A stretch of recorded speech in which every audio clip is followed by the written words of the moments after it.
ನಮಸ್ಕಾರ, ಹೇಗಿದ್ದೀರಿ? ನಾನು ನಿಮ್ಮ ಎಂಪಿ ಮುದಾಳೆ.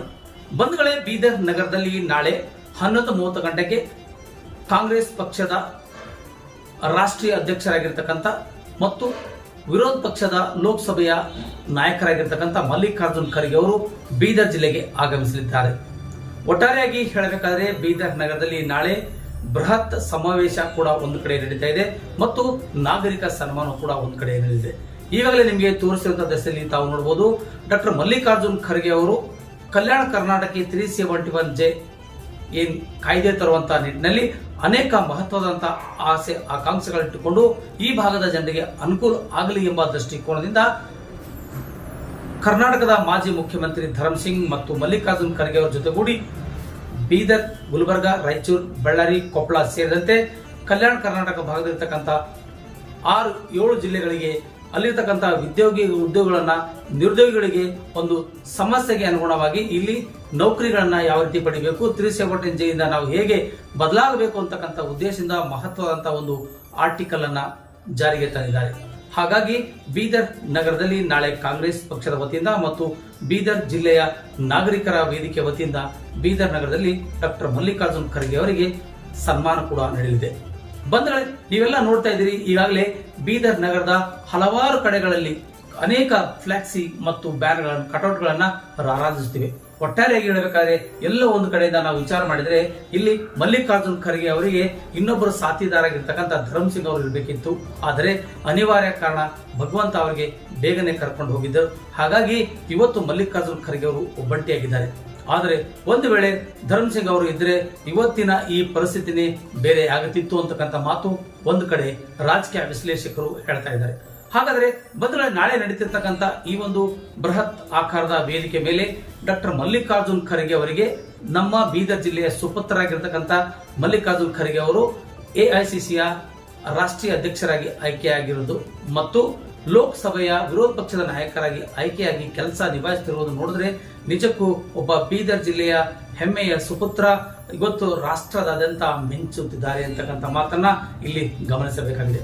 ಬಂಧುಗಳೇ, ಒಟ್ಟಾರೆಯಾಗಿ ಹೇಳಬೇಕಾದ್ರೆ ನಿಮ್ಗೆಲ್ಲ ತೋರಿಸ್ತಾ ಇದೀವಲ್ಲ, ಈಗಾಗಲೇ ಈ ಒಂದು ರಾಜಕೀಯ ಸನ್ನಿವೇಶ ಈಗಿಂದೆ ಪ್ರಾರಂಭವಾಗ್ತದೆ ಅಂತಕ್ಕಂಥ ಮಾತನ್ನು ಕೂಡ ಇಲ್ಲಿ ಹೇಳಬೇಕಾಗಿದೆ.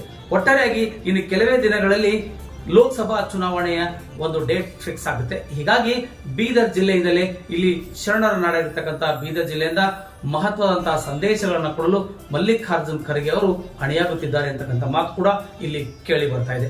ಒಟ್ಟಾರೆಯಾಗಿ ಹೇಳಬೇಕಾದ್ರೆ ಬಂಧುಗಳೇ, ನೀವು ನೋಡ್ತಾ ಇದ್ರಲ್ಲ, ಈ ಒಂದು ದೃಶ್ಯದಲ್ಲಿ ಬೃಹತ್ ಆಕಾರದ ಈ ಒಂದು ವೇದಿಕೆ ಮೇಲೆ ಮಲ್ಲಿಕಾರ್ಜುನ್ ಖರ್ಗೆ ಅವರಿಗೆ ನಾಗರಿಕ ಸನ್ಮಾನ ಕೂಡ ಆಗುತ್ತದೆ. ಅದಲ್ಲದೆ ಒಂದು ಕಾಂಗ್ರೆಸ್ ಪಕ್ಷದ ವತಿಯಿಂದ ಅವರಿಗೂ ಕೂಡ ಸನ್ಮಾನ ಕೂಡ ನೀಡಲಾಗುತ್ತದೆ.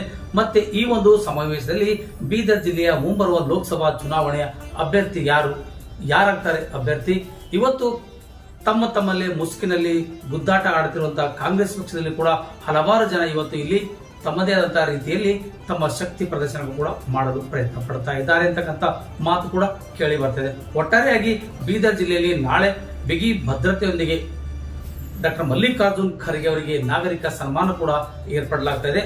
ಬೀದರ್ ನಗರದ ನೆಹರು ಸ್ಟೇಡಿಯಂನಲ್ಲಿ ಬೃಹತ್ ಆಕಾರದ ಈ ಒಂದು ವೇದಿಕೆಯನ್ನ ಸಜ್ಜುಗೊಳಿಸಿದ್ದಾರೆ ಅವರ ಅಭಿಮಾನಿಗಳು ಮತ್ತು ಕಾಂಗ್ರೆಸ್ ಪಕ್ಷದ ಕಾರ್ಯಕರ್ತರು ಅಂತಕ್ಕಂಥ ಮಾತನ್ನ ಇಲ್ಲಿ ಹೇಳಬೇಕಾಗಿದೆ.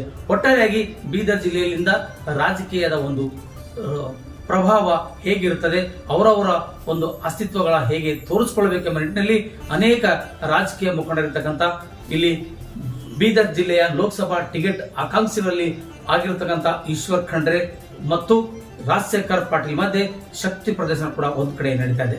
ಒಟ್ಟಾರೆಯಾಗಿ ಹೇಳಬೇಕಾದ್ರೆ ನಿನ್ನೆ ನಡೆದಿರ್ತಕ್ಕಂಥ ಒಂದು ಪತ್ರಿಕಾಗೋಷ್ಠಿಯಲ್ಲಿ ನಾನೇನು ಸನ್ಯಾಸಿ ಅಲ್ಲ, ನಾನು ಕೂಡ ಬಹಳಷ್ಟು ಮೌನ ವಹಿಸಿದ್ದೀನಿ, ಸಮಯ ಬಂದಾಗ ಅದನ್ನು ತೋಡ್ಕೊಳ್ತೀನಿ ಅಂತಕ್ಕಂಥ ಮಾತನ್ನ ರಾಜಶೇಖರ್ ಪಾಟೀಲ್ ಅವರು ಹೇಳಿದ್ದಾರೆ. ಒಟ್ಟಾರೆಯಾಗಿ ನಡೀತಿರ್ತಕ್ಕಂಥ ನಾಳೆ ಕಾರ್ಯಕ್ರಮಕ್ಕೆ ಶಕ್ತಿಯ ಬಲ ಜಾಸ್ತಿಯಾಗಲಿದೆ. ಒಟ್ಟಾರೆಯಾಗಿ ಖರ್ಗೆ ಮತ್ತು ರಾಜಶೇಖರ್ ಪಾಟೀಲ್ ಮಧ್ಯೆ ಬಹಳಷ್ಟು ಇಲ್ಲಿ ಶಕ್ತಿ ಪ್ರದರ್ಶನ ಆಗುತ್ತಿರುವುದು ಕಣ್ಣಿಗೆ ಕಾಣಿಸ್ತಾ ಇದೆ. ಒಟ್ಟಾರೆಯಾಗಿ ಹೇಳಬೇಕಾದ್ರೆ ಬೀದರ್ ಜಿಲ್ಲೆಯಲ್ಲಿ ಲೋಕಸಭಾ ಚುನಾವಣೆಗೆ ಯಾವ ರೀತಿಯಾಗಿ ತಯಾರಿ ನಡೆಯಬೇಕೆಂಬುದನ್ನ ಇದು ಮೊದಲನೇ ಸಭೆಯಾಗಲಿದೆ.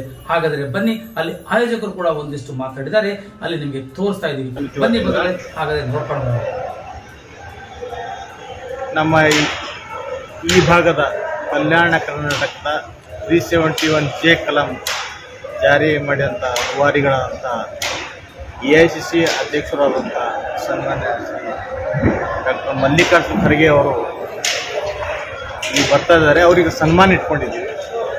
ಆ ಸನ್ಮಾನದ ಹಿನ್ನೆಲೆಯಲ್ಲಿ ಅವರು ಎಷ್ಟು ಒತ್ತಡದಲ್ಲಿ ಇದ್ದರೂ ಕೂಡ ನನ್ನ ಜಿಲ್ಲೆ ಅನ್ನೋ ಒಂದು ಇದರಲ್ಲಿ ಅವರು ಇಲ್ಲಿ ಮನಸ್ಸಿಟ್ಟು ಬರ್ತಾ ಇದ್ದಾರೆ. ನಾಳೆಗೆ 11:30 ಗಂಟೆಗೆ ಇಲ್ಲಿ ಬರ್ತಾರೆ. ಬಂದು ಸನ್ಮಾನ ಸ್ವೀಕರಿಸಿ ಮಾತಾಡಿ ಮತ್ತೆ ಅವರು ದಿಲ್ಲಿ ಹೋಗ್ತಾರೆ. ಈ ಒಂದು ಕಾರ್ಯಕ್ರಮಕ್ಕೆ ಸುಮಾರು ಒಂದು 50,000 ಜನ ಇಲ್ಲಿ ಸೇರೋ ಒಂದು ಸಂಭವ ಇದೆ. ಆ ನಿಟ್ಟಿನಲ್ಲಿ ಎಲ್ಲ ವ್ಯವಸ್ಥೆ ಮಾಡ್ತಾ ಇದ್ದೀವಿ. ಇಲ್ಲಿ ನಮ್ಮ ಜಿಲ್ಲೆಯಲ್ಲಿ ಸನ್ಮಾನ್ಯ ಈಶ್ವರ್ ಖಂಡ್ರೆ ಉಸ್ತುವಾರಿ ಸಚಿವ ಅವರ ನೇತೃತ್ವದಲ್ಲಿ ರಹೀಮ್ ಖಾನ್ ಅವರು, ನಾವು ನಮ್ಮ ಜಿಲ್ಲಾಧ್ಯಕ್ಷರಾದ ಜಾಫೆಟ್ಟಿ ಅವರು, ನಮ್ಮೆಲ್ಲ ಕಲೀಸ್ ಕೂಡಿ ಇದೊಂದು ಪ್ರಯತ್ನ ಮಾಡ್ತಾ ಇದ್ದೀವಿ. ಒಳ್ಳೆಯ ಕಾರ್ಯಕ್ರಮ ನೀಡಬೇಕು. ಯಾಕಂದರೆ ನಮ್ಮ ಈ ಹೈದರಾಬಾದ್ ಕರ್ನಾಟಕ ಏರಿಯಾದ 370 ಕಾನೂನು ಜಾರಿ ತಂದು ಎಲ್ಲ ಸಮುದಾಯದ ಜನರಿಗೆ, ಎಲ್ಲ ಮಕ್ಕಳಿಗೆ, ಬಡ ಮಕ್ಕಳಿಗೆ, ಶ್ರೀಮಂತ ಮಕ್ಕಳಿಗೆ ಎಲ್ಲರಿಗೂ ಕೂಡ ಒಂದು ವಿಶೇಷ ಸ್ಥಾನಮಾನ ಕೊಟ್ಟು ರಿಸರ್ವೇಷನ್ ಕೊಟ್ಟು 371ನಲ್ಲಿ ಭಾಳ ಇಂಜಿನಿಯರಿಂಗ್ಸು ಡಾಕ್ಟರ್ಸ್ ನಮ್ಮಲ್ಲಿ ಈ ಹೈದರಾಬಾದ್ ಕರ್ನಾಟಕದಿಂದ ಆಗ್ತಾಯಿದ್ದಾರೆ. ಅದೆಲ್ಲ ಶ್ರೇಯಸ್ಸು ಡಾಕ್ಟರ್ ಮಲ್ಲಿಕಾರ್ಜುನ್ ಖರ್ಗೆ ಹೋಗ್ತಿದ್ದಾರೆ. ಅದೇ ರೀತಿ ಅದೇ ಒಂದು ಈ ಎಲ್ಲ ನಮ್ಮ ಏರಿಯಾದ ಜನರಿಗೆ ನೀಡಿದಂಥ ಒಂದು ಏನು ಅವರು ಕೊಡುಗೆ ಅದಲ್ಲ, ಆ ಕೊಡುಗೆಗೆ ನಾವು ಅಭಿನಂದನೆ ಸಲ್ಲಿಸಬೇಕಾಗಿದ್ದು 1.5 ವರ್ಷ ಹಿಂದೆ ಮಾಡಬೇಕು ಅಂತ ನಾವು ವಿಚಾರ ಮಾಡಿದೆವು. ಬಟ್ ಅವ್ರು ಟೈಮ್ ಸಿಗಲಿಲ್ಲ. ಇವಾಗ ಭಾಳ ಒತ್ತಡದಲ್ಲಿ ಟೈಮ್ ಕೊಟ್ಟಿದ್ದಾರೆ. ಅದಕ್ಕೆ ನಾವು ಭಾಳ ಸಂತೋಷದಿಂದ ನಮ್ಮೆಲ್ಲ ಪಕ್ಷದ ನಾಯಕರು ಹಾಗೂ ಇಲ್ಲಿನ ಕೆಲವು ಮುಖಂಡರು ಕೂಡ ಇವತ್ತು ನಾಳಿನ ದಿವಸ ಸನ್ಮಾನ ಮಾಡಲಿದ್ದಾರೆ. ಯಾಕಂದ್ರೆ ಅವರು ರಾಜಕೀಯ ಜೀವನದಲ್ಲಿ 53 ವರ್ಷ ಆಗ್ಲತ್ತ ಹೆಚ್ಚು ಕಮ್ಮಿ. ಆ ಉದ್ದೇಶದಿಂದ ನಮ್ಮ ಭಾಗದ ಎಲ್ಲ ಸಾರ್ವಜನಿಕರು ಕೂಡ ನಾಳೆ ಸನ್ಮಾನ ಮಾಡಲಿದ್ದಾರೆ. ಆ ಹಿನ್ನೆಲೆಯಲ್ಲಿ ಈ ಜಿಲ್ಲೆಯ ಅಲ್ಲದೆ ಪಕ್ಕದ ಗುಲ್ಬರ್ಗ, ಈ ಕಡೆ ಆಂಧ್ರ, ಎಲ್ಲ ತೆಲಂಗಾಣ ಜನ ಕೂಡ ಇಲ್ಲಿಗೆ ಬರ್ತಾ ಇದ್ದಾರೆ. ಆ ಉದ್ದೇಶದಾಗ ಅವರಿಗೆ ಎಲ್ಲ ಸೆಕ್ಯೂರಿಟಿ ಒಳ್ಳೆ ರೀತಿ ಸಿಗಬೇಕು, ಅವ್ರಿಗೆ ಯಾವುದೇ ರೀತಿ ತೊಂದರೆ ಆಗಬಾರ್ದು ಅನ್ನೋದು ದೃಷ್ಟಿಯಿಂದ ನಾವು ಎಲ್ಲರೂ ಕೂಡಿ ಪ್ರಯತ್ನ ಮಾಡ್ತಾ ಇದ್ವಿ. ಭಾಳ ಒಳ್ಳೆ ರೀತಿ ಯಶಸ್ವಿಯಾಗಿ ಆಗ್ತದೆ ಅಂತ ನಮ್ಮ